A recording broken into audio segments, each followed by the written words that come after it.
Hey, this is Tara Slone, and you're listening to Vibe 105. Vibe Talks. Vibe Talks. More than just music. Hey, everybody. This is Giancarlo, Aulino, and Zaretsky reporting for Vibe 105 with a Sports VIBEtalks segment where we're going to be talking about all things women's sports. To help us out today, we're happy to be joined by our guest. You've seen her co-host Rogers Hometown Hockey on Sportsnet, and now she's hosting a new interview series called Top of Her Game, Tara Slone. How you doing, Tara? I'm pretty good. I'm pretty busy, actually. So I honestly can't complain. Very grateful. Sounds good. Tara, just before we get started here, with the whole pandemic going on, how you doing and how's your family holding up? You know, again, I think I feel very, very grateful. None of us have been touched firsthand by COVID-19. My family's healthy. My extended family is healthy. And homeschooling was not that much fun. And I'm not looking forward to that in the fall and the logistics of it all. But we have a roof over our heads and we have our family all together. So all things considered, doing very well. Good. Aaron, got the first question. Tara, so you're the host of this new program called Top of Her Game, which focuses on women in sports who are, as the title says, at the top of her game. How did that program come about? Well, I think it really was the result of some of us noticing the glaring space on the landscape, I think anybody who watches Rogers Hometown Hockey knows that we do our best on that show to be inclusive and to be representative. And so, representing women and women's sport and women in hockey has been really important to us. And so that kind of glaring omission exists on the greater sports media landscape, even to a bigger extent. I think, in this country, women's hockey gets some conversation around it, but in terms of the amount of discussion about women's sports and women in sport, it's very little. And so I think in a way the pause kind of offered an opportunity because no pro sports were happening and there was the need for some content. And we just really noticed that we felt like we needed to be very intentional about telling some women's stories. And so we're hoping that this isn't just going to fade away when pro start up in earnest. We hope that this is a conversation that will continue and that will grow. And just what do you hope to achieve with the program? Well, I just think, the playing field is very far from level. And I understand that these things take time. But at the same time, if you don't create any conversation and you don't create any awareness, then it's just going to be this vicious circle of nothing. We know that numbers are down when it comes to girls and women's participation in sport. And if we don't provide a way for young people to sort of see what they can be and have role models, then, we're not doing anything to help. So I think the goal is far reaching. I mean, ultimately, I would love to see a lot more programming in general. I'd love to see the mainstreaming of the National Women's Soccer League and the WNBA. And I'd love to see, a viable women's professional league happen in hockey. But again, this all cannot happen in a vacuum. So there has to be conversation around it. And you have to put it out there for people to see. Otherwise, nobody even knows it exists. For sure. With Tara Slone here on Vibe 105, Sports VIBEtalks segment. I'm Giancarlo Aulino, joined with Aaron Zaretsky here. Tara, just this whole program, how did you pitch the idea, or was it something that came up to you and they thought maybe you would have been the perfect person to host that? What were the preliminary stages of this program? The preliminary stages were people with higher pay grades than me actually saying, you know what, there's not enough women's programming here. So I was brought into the conversation and we kind of brainstormed what that could look like, with the idea that we would create a flagship show, which this is. But in the hopes that it will kind of expand into, other areas and in a sort of a full stream of programming. But yeah, I'm certainly not the only one trying to make this happen from the inside out. Yeah, I got a chance to see the opening episode. It was really well done. You had Stephanie McMahon and Charlotte Flair of the WWE on, had some great conversation there. I think it opened a lot of eyes up towards women's sports in general, in entertainment and in sports. So what was some of the feedback you had from some of your peers or some people who viewed the program live?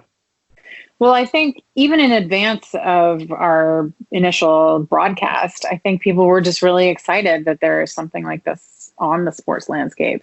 But the feedback, so far we've only aired 2 episodes, but it's been incredibly good. I just think, again, there is an appetite for this, and obviously it's geared towards having conversations with empowered women and empowering other women, but it's not just for women. These are stories of formidable athletes and builders, and they're universal stories. It just so happens that they're women, and often they've had to break through in areas where men have traditionally dominated. So, that's part of what makes it interesting. But I think it's also part of our responsibility to show young men the power of women. This isn't, we can't just preach to the choir. We've got to let everybody in on this. With Tara Slone here and Aaron Zaretsky along with Giancarlo Aulino. Tara, you talked about earlier about expanding women's sports. The National Women's Hockey League have expanded into Toronto with the Toronto Six, and their inaugural season is scheduled to begin later this year. Do you think they'll be successful? We know that there is definitely a schism between the National Women's Hockey League and the PWHPA.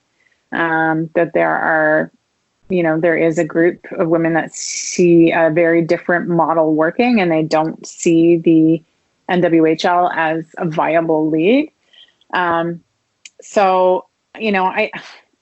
don't think more power to the NWHL if it can work. But there's my understanding is they're just not able to provide the resources and the money and the conditions that many of the top female hockey players are looking for.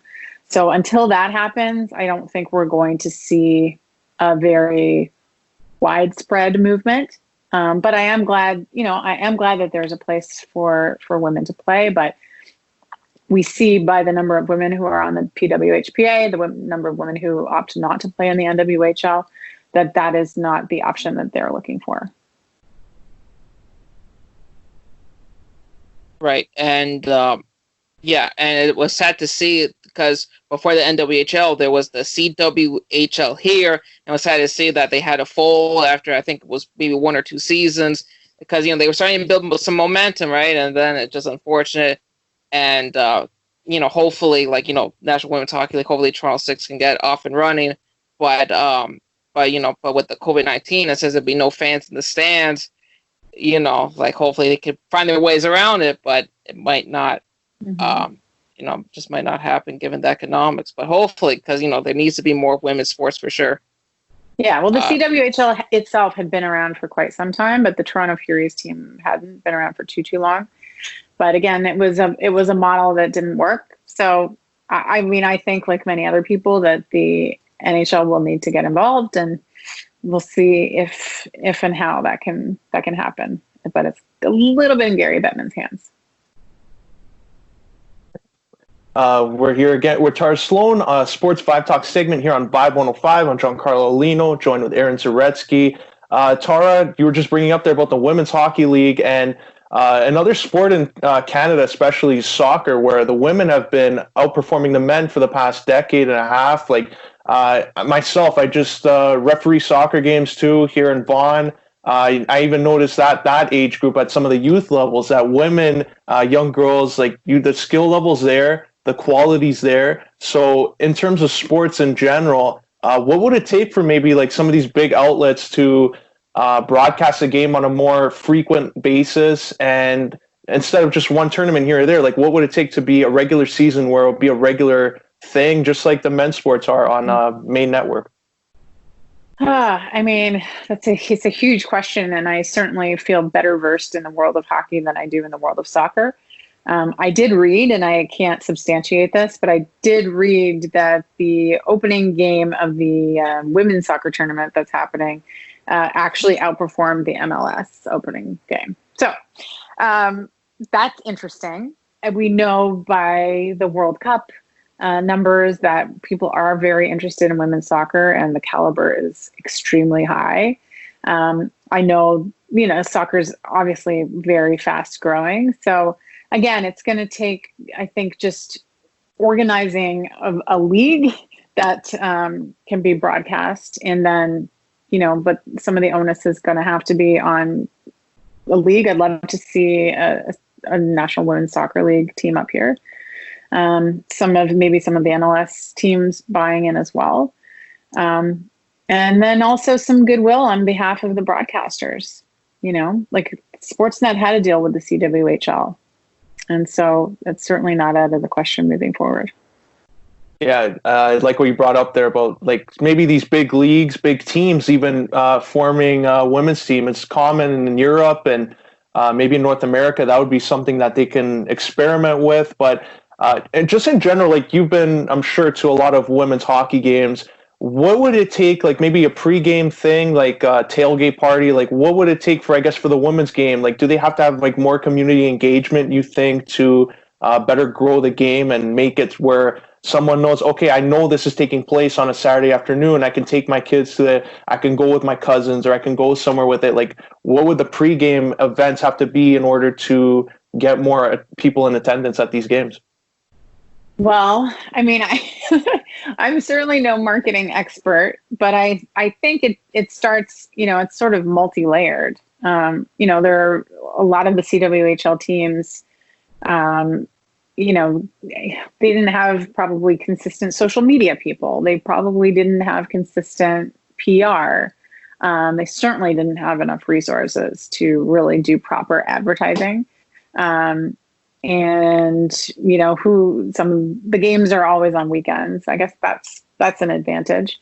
But it's all going to come down to resources and advertising. So, it's got to start kind of at the minutia level. But if the league itself has no resources and nobody knows when the games are happening, then yeah. But I mean, sure, you want to make it a fun experience. I think once people see these players, they would be hooked. And there are some markets that did really well. My understanding is that the Canadiens who played out in Laval, where the Rocket play, were doing very, very big numbers. So they had a beautiful rink that they were playing at. I also think it doesn't necessarily do teams any favors if they're playing in a rink that's too big for them. So there's so many variables, but I think it's going to be kind of consistency and staffing for sure is a huge part of it. Having, enough people in place to get the word out.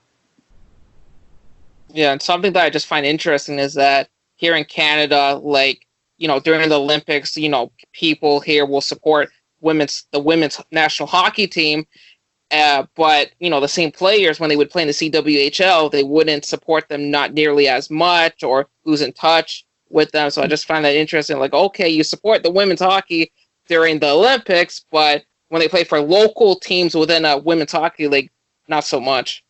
Right. Yeah. And again, if nobody knows it's happening, then they're not going to go. So it's just, there's got to be a push, I think like when the WNBA started, the NBA really got behind it and used a lot of their resources, and, that extended also to the athletes and how they're able to train and how they're taken care of. And so it's a big project, but I don't think it's insurmountable by any stretch. I'm Aaron Zaretsky with Giancarlo Aulino with Tara Slone here. Tara, what are your thoughts on Toronto and Edmonton being hub cities for the NHL's return to play plan? Well, I mean, I think they're the safest bets. Obviously, Canada has done a much better job of controlling or flattening the curve, I guess I'll say. So, it reflects well on Canada. Yeah, I mean, it seems like their plan is viable. I think we're all watching with bated breath to see if it can really happen. If August 1st is really going to be a puck drop. I mean, I think hockey fans all want it to happen, but we all want it to happen safely. And I think this is their best bet. I do think it's been well thought out, and I'm optimistic. Yeah, Chicago. Yeah, and Tara, just bringing that up, like Toronto, Edmonton, I think it would be like just looking at the numbers. A lot of people are looking at that model as being a lot safer than what's going on in Orlando with the MLS bubble and NBA going there. So with Toronto now hosting, they said Scotiabank Arena is most likely will they be playing, but I don't know. A lot of Leaf fans, though, they've had some bad luck in that arena. It's not like the NBA where they had success. So should they have opted out and said, maybe let's go to Mattamy Center or Coca-Cola Coliseum where they've had success in the past? Or are you optimistic about this at Scotiabank? I think, I don't know that there's any home arena advantage. There probably isn't anymore anyway, like you say. Things are so topsy-turvy. I mean, I think everybody's going to be happy just to play. So I don't think it's really going to matter whatsoever. It's this world is turned upside down. So I think just getting on the ice and having a game that's a win. And Tara, what's your take on one of these 8 qualifying teams who get knocked out in that playing round? One of them will get the chance to get the number 1 overall draft pick. Well, I was watching the draft lottery like everybody else, and I went. I mean, I follow along to see what's happening, but I mean, I did not know what was happening. I didn't know what this meant, so I just kind of shook my head along with everybody else, going, "Okay, well, that's 2020 for you. Like, it doesn't seem fair, but it's an interesting variable for sure." Yeah, because I noticed just watching that too, right? And the LA Kings, they looked like they were going to get the number 1 pick. So then they showed a clip of, the 2 guys in the front office, right? Watching it, and it's like, oh, it's like a to-be announced team wins it. And it's like, they just look so sad. I think it was like Rob Blake and probably Luc Robitaille, I'm guessing. Yeah, Luc Robitaille. Yeah. It's like they just had this blank stare of just like, what just happened? It's like we really lost to like an unknown team. Yeah, no, it's pretty weird, but again, gotta like put your hands up and go 2020. That's how it is. Do you think that's a good thing, like positive thing for the league to do that, or are people going to look at it and say, okay, this draft lottery needs to be adjusted because you look at Pittsburgh, a team with Crosby, Malkin, they could look like a different team next year if they have Lafreniere go on, or a team like Toronto could win the lottery. Like, do you think that lottery needs to be adjusted and there needs to be changes made? Well, I mean, this was obviously an unprecedented adjustment that did happen. I don't know. I mean, there's so much conjecture as to what would make the draft lottery more fair and blah, blah, blah. I mean, if I'm LA or Detroit, I'm mad about what happened. In terms of keeping fans engaged, I think it's a good thing, but I don't know. I'm not well versed enough to like give a good answer about how the draft lottery could be made more fair, but I don't know. If it was really left up to chance and this is what happened, it's pretty interesting. Yeah. This is Giancarlo, Aulino, Aaron Zaretsky reporting for Vibe 105, Sports Vibe Talk segment with Tara Slone of Sportsnet. Tara, I just want to shift gears a little bit to Rogers Hometown Hockey. You co-host that alongside Ron McLean. It got cut short a little bit this year, so you probably didn't get to go to some of the stops that you guys originally planned on going to.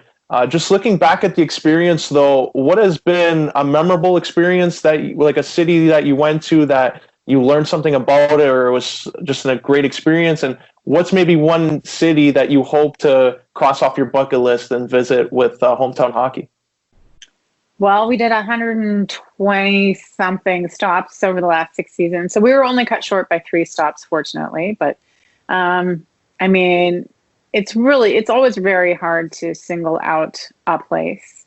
If I could sort of single out an experience, I would say that, Ron and I both have been learning a lot about our First Nations in this country, our Indigenous people. And that has been just a huge eye opener. And we've been blessed the last 2 seasons to have stops on First Nation. So we were in Enoch Cree Nation, which is just outside Edmonton last season. And then this season we were in Peguis First Nation in Manitoba. So in terms of just an overall experience, that's been one of the richest.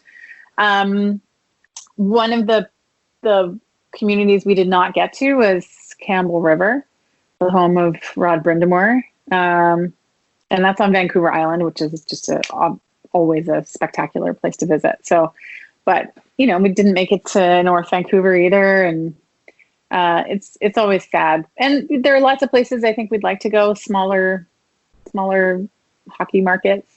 But yeah, we'll see what happens moving forward.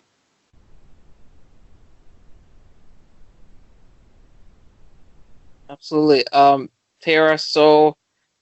Just before we wrap things up here, how can listeners, viewers follow you on social media?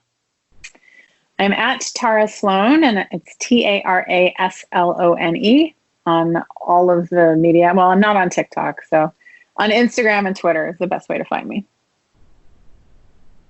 Sounds good. Well, Tara, thank you so much for taking some time of your busy schedule to join us here today. Take care, stay safe, and hopefully we can do this again someday down the future. Thanks, gentlemen. Very nice to meet you. And now back to your Vibe 105.